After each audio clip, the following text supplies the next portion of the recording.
I just want to make a quick video today to address some people that are complaining about some guns that got left off of the list I made yesterday of top 5 concealed carry guns that hold 12+1 or more rounds. But I'm kind of starting this video off on a lie because I really didn't post that video yesterday. It's actually still rendering on my computer. I won't post it till later today, but I know there's some guns that people are just going to lose their crap over when they see they're not on the list, specifically because they know these are guns I really like, and it's really surprising to them that I didn't put them on the list. So I'm going ahead and recording this now, and if people actually do complain like I suspect they're going to, I'll post it the next day. First off, I want to talk about why there's no H&Ks on the list. People I know are going to be like, why are there no H&Ks? H&Ks are such great guns and blah, blah, blah. H&Ks are great guns, but they're a little pricey for a polymer gun. And they're not such great guns that they're actually better guns than some of the cheaper guns. They're just a little more refined and more expensive. So if you want a gun that's more refined and you're willing to spend more money, they're great. But I still wouldn't put them in the top 5 simply because of their price point alone. And yes, I know before you say anything, the VP9 is not that expensive, but the VP9 is also a piece of shit, so it really doesn't matter. Another gun some people might be surprised to not see on the list is the Browning High Power. They know I just bought one, they know I'm carrying it now to test it, so they might say to themselves, well, why isn't it on the list? Is it not a good carry gun? Well, the reality is it's a great carry gun so far. I'm really enjoying it, really finding it comfortable to carry, but it is a little bit big, it is a little bit heavy, and I haven't had enough experience with it yet to put it on any top 5 lists. Now, one gun that I'm absolutely certain people are going to be surprised isn't on the list is one gun they know I love, and in fact, I've said it's probably the best trigger on a striker-fired gun I've ever fired, and probably one of the best striker-fired guns, period. And that is the Walther PPQ. Well, to be honest, there's a couple of reasons why it's not on this list. One is the size. It's a little bit bigger than things like the M&P 9mm compact. It's bigger than the Glock 19. So it's a little bit outside the size range. So if I was going to choose a gun in that size range, I would choose a gun that I like a trigger on better, which would have been the P99. When it comes to the two guns, which are the same size, I prefer the double action, single action decocker P99 over the PPQ.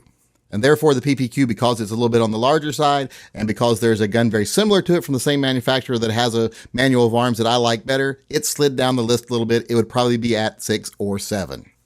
Now for the gun that I am most certain people are going to wonder why I didn't put it on the list, and that is the Beretta PX4 Storm, either in full size or compact. Well, the full size is really too big to compare to the other guns in the top 5, and the compact has one really big weak spot, and that is its manual safety. Now, you can buy it in a Type G, but the safety that comes on it is usually in a Type F. It's really hard to find it in a Type G. You can convert it to Type G, but finding it in Type G is almost impossible. And the safety that comes on it is really uncomfortable. It pokes you in the side when you're carrying the gun. So therefore, it can't be in the top 5. Now, if you did some modifications to it, made it a decocker only, and maybe put low-profile safeties on it, it would probably definitely be in the top 5. In fact, the new one that's coming out that has all those features standard might end up being one of the best concealed carry guns on the market. But for now, because of those little issues, this gun would be fighting for, like I said, 6th or 7th place with the PPQ. But I just can't put it in the top 5, just like I couldn't put those other guns in the top 5 for different reasons. Now, if I had to choose one last gun that might be a little bit on the outside, people may or may not complain about this one. They might just be happy that there was a CZ at number 1 and might not complain. But some people might complain that I chose the CZ P01 over the P07. The reason for that is simple. I'm just not feeling the plastic grips on CZ guns. I love their all-metal guns. Their polymer guns so far just aren't doing it for me. So there you have it. There's why some guns that people thought should make the list didn't, and I think shouldn't have. And there's why some guns that should have probably come in the top 5 didn't for one tiny reason or another, but they're still on the list if I would do a top 10 list. Now, I hope I underestimated my audience. I don't have to post this at all because no one bitches and whines, but we all know people are going to bitch and whine. And for people that had a legitimate concern or a legitimate question, I hope this video satisfies those questions. And for people who just wanted to bitch and whine, well, I've got a little haiku for you. It's not your damn list. Make your own list, lazy bitch. And please suck my dick. Isn't Japanese poetry beautiful?